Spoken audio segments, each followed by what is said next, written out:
video for the days ngayon ay bibisitahin namin ang aming tanim ng gulay dito sa aming gulayan guys. So ano yung resulta dito sa nangyari sa hingka ng bagyo guys. Ayan, nagtumba ng tawag dito. Oh no! Nawala na rin guys. Nawala ng bako dito sa tanim na to, sa area na to. Ayan, tumbang saging. Oh no!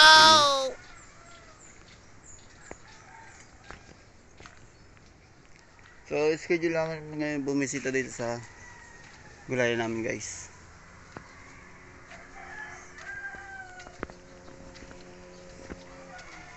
Ito yung aming gulayan, talungan. Wala pa, hindi pa pwede ako pumasok at wala pang kasamahan ko. May hawak ng susi guys. What? Bro, what are you talking about, man? Hindi ko alam kung anong gagawin namin dito guys. Wala pa yung mga kasama ko. So hintayin natin ang mga kasamahan.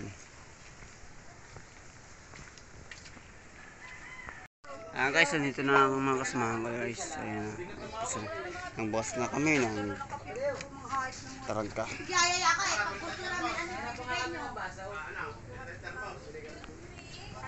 Ano kasamahan ko? Nandito na.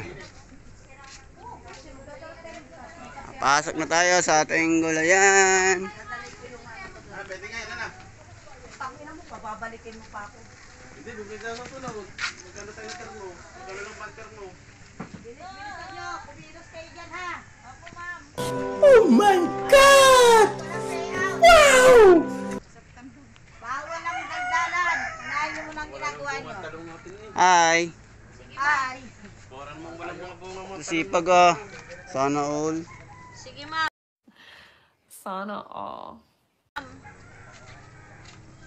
Ayusin nyo pagpupunod dyan ha. Bawal ang dagdalan ha. Opo ma'am. Pakiyo ma'am.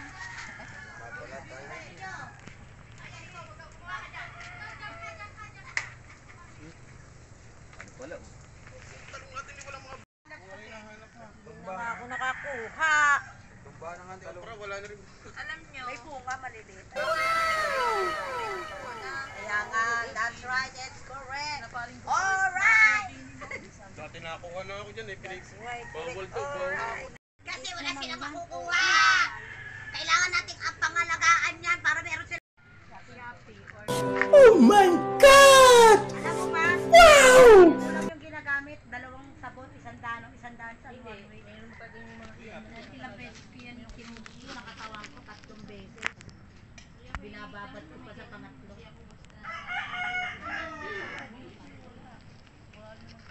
Ang gamit ko lang talaga yan, OG, yung sun.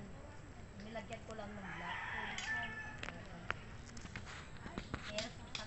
A few moments later. Tapos na kami magbunot ng damo.